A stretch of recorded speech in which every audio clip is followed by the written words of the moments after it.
مسلمانوں کے لیے اہم اور پہلا حصہ ہے، پہلی سیڑھی ہے، جس کے بغیر انسان مسلمان نہیں ہو سکتا، یعنی اللہ کو ایک ماننا، ایک جاننا۔ اسی کا نام عقیدہ توحید ہے کہ اللہ تبارک و تعالیٰ کی توحید کو اپنے اندر پختہ کرنا۔ آمنت باللہ و ملائکتہ و کتبہ و رسلہ والیوم الآخر والقدر خیرہ و شرہ تعالی من اللہ والبعث بعد الموت۔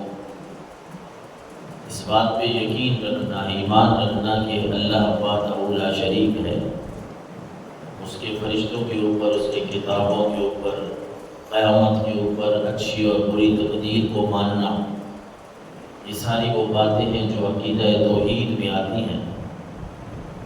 انسان جو بھی نیک عمل کرتا ہے نا، ہر نیک عمل وہ خالصتاً اللہ کی رضا کے لیے ہوتا ہے، اور اس نیک عمل کے پیچھے جو راز ہے وہ یہی ہے کہ انسان تو وہ نیک عمل تب قبول ہوتا ہے جب وہ اللہ کے ساتھ اللہ پر ایمان کو پختہ کرتا ہے۔ قرآن مجید فرقان حمید کی ایک نہیں 20 آیتیں، بہت ساری آیتیں، جس طرح سارا قرآن نبی پاک صلی اللہ علیہ وسلم کی تعریف بیان کر رہا ہے، اسی طرح رب کی توحید بھی بیان کر رہا ہے۔ اور توحید باری تعالیٰ، اللہ کو ایک ماننا، اور کس طرح ماننا؟ جس طرح اس کے ماننے کا حق ہے۔ وما قدر اللہ حق قدرہ، ہم نے فرمایا لوگوں نے میری شان کو اس طرح پہچانا نہیں ہے جس طرح میری عظمتیں ہیں، میری قدرتیں ہیں، میری رفعتیں ہیں، میری شانیں ہیں۔ ہم تو مسلمان ہیں، اللہ کو ایک ماننے والے ہیں، ہمارا یقین ہے، ہمارا ایمان ہے کہ ہمارا الہ، ہمارا خدا وحدہ لا شریک ہے۔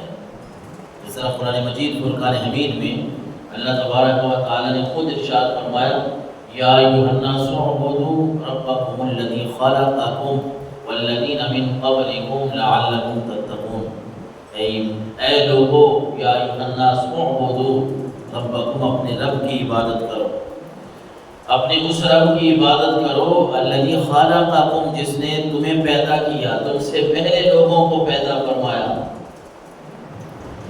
زندگی اور موت جو ہے وہ اللہ تبارک و تعالیٰ کے ہاتھ میں ہے نا۔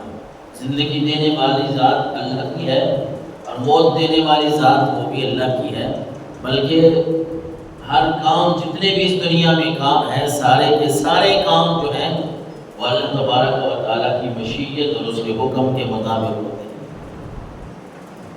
اس رب نے لوگوں کو حکم دیا، وَاعْبُدُوا رَبَّكُمُ الَّذِي خَلَقَكُمْ وَالَّذِينَ مِن قَبْلِكُمْ لَعَلَّكُمْ تَتَّقُونَ۔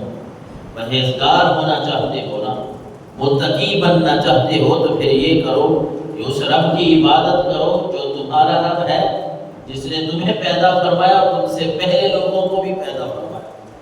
لَعَلَّكُمْ تَتَّقُونَ، تاکہ تم متقی بن جاؤ، پرہیزگار بن جاؤ۔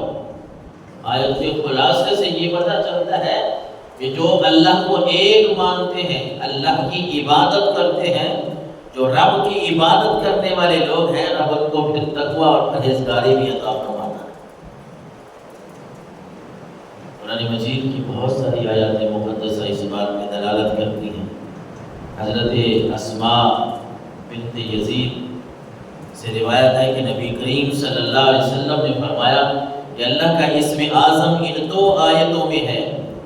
اسم اعظم کے بارے میں وہ تفسیر ہم نہیں کریں گے، اس کی وہ ایک لمبا موضوع ہے کہ اللہ کے سارے نام ہی وَلِلَّهِ الْأَسْمَاءُ الْحُسْنَى بہترین ہیں، لیکن کچھ نام اس کو بڑے پیارے ہیں جنہیں اسم اعظم بڑا نام کہا جاتا ہے، بڑا نام، کہ اس نام سے دعائیں کریں۔ احادیث مبارکہ کے مفہوم مفاہیم سے پتہ چلتا ہے کہ ان ناموں کا واسطہ دے کر، ان ناموں کے لے کر جب رب سے کچھ مانگا جائے تو رب انسان کو عطا فرماتا ہے۔ روایتیں میں نے پڑھی ہیں نا، وَإِلَٰهُكُمْ إِلَٰهٌ وَاحِدٌ لَا إِلَٰهَ إِلَّا هُوَ الرَّحْمَٰنُ الرَّحِيمُ، سورہ بقرہ کی آیت ہے۔ سورہ آل عمران کے شروع میں ہے الف لام میم اللہ لا الہ الا هو الحی القیوم۔ حضرت اسماء بنت یزید کہتی ہیں تاجدار کائنات صلی اللہ علیہ وسلم نے فرمایا کہ اللہ کا جو اسم اعظم ہے وہ ان دو آیتوں میں ہے، ان دو آیتوں کا ورد کرو، ان دو آیتوں کو پلے باندھ لو۔ وَإِلَٰهُكُمْ إِلَٰهٌ وَاحِدٌ لَا إِلَٰهَ إِلَّا هُوَ الرَّحْمَٰنُ الرَّحِيمُ، اور الف لام میم اللہ لا الہ الا هو الحی القیوم۔ یہ آیتیں پڑھ کے جب بندہ دعا مانگ رہا ہو، مانگنا تو اللہ سے ہے نا، اور پھر مانگے ایسے طریقے سے، ایسے چج سے مانگے جو رب کو بڑا پسند ہے، تو یقیناً جب بندہ ایسے طریقے پہ رب سے مانگے گا وہ ویسے ہی عطا کرنے والا ہے۔ لیکن جب بندہ اس طریقے پہ مانگے جس طریقے پہ اس کو پسند ہے تو پھر تو انسان کی ساری دعائیں وہ قبول فرما لیتا ہے۔ حضرت عثمان رضی اللہ تعالیٰ عنہ سے روایت میں فرماتے ہیں رسول اللہ صلی اللہ علیہ وسلم من مات وهو العلم وهو يعلم انه لا الہ الا اللہ، من مات، اللہ کے نبی صلی اللہ علیہ وسلم نے فرمایا من مات وهو يعلم انه لا الہ الا اللہ داخل الجنہ۔ مسلم شریف کی حدیث مبارکہ ہے۔ یہ توحید انسان کو اتنا کام دیتی ہے کہ اللہ کے نبی نے فرمایا جو عقیدہ توحید پہ مر گیا اس دنیا کو چھوڑ کے چلا گیا، جس نے گواہی دی، جو جانتا ہے کہ اللہ وحدہ لا شریک ہے، اس بات پہ ایمان رکھتا ہے، جو یہ گواہی دیتا ہے لا الہ الا اللہ کہ اللہ کے سوا اس دنیا میں کوئی عبادت کے لائق نہیں ہے، اللہ کے نبی نے فرمایا جو اس گواہی پہ اس دنیا کو چھوڑ کے چلا جاتا ہے، مر جاتا ہے، داخل الجنہ، اللہ اس کو جنت میں داخلہ نصیب فرماتا ہے۔ یہ توحید تو ایسا ہتھیار ہے، عقیدہ توحید، رب کو ایک ماننا، اس کے ماننے سے انسان کو جنت نصیب ہو جاتی ہے، بندہ جنت میں چلا جاتا ہے۔ اللہ اکبر۔ حضرت جابر رضی اللہ تعالیٰ عنہ فرماتے ہیں اتى النبي صلی اللہ علیہ وسلم راجل فقال یا رسول اللہ ما الموجبتان، ایک آدمی آیا اللہ کے نبی کے پاس اور آ کے وہ عرض کرنے لگا کہ اللہ کے رسول مجھے یہ بتائیں کہ ما الموجبتان، جنت اور دوزخ کو واجب کرنے والی کیا چیز ہیں؟ دو ایسی چیزیں بتائیں کہ ایک ایسی چیز بتائیں جس سے جنت واجب ہو جائے، اور دوسری ایسی چیز بتائیں جس سے جہنم واجب ہو جائے۔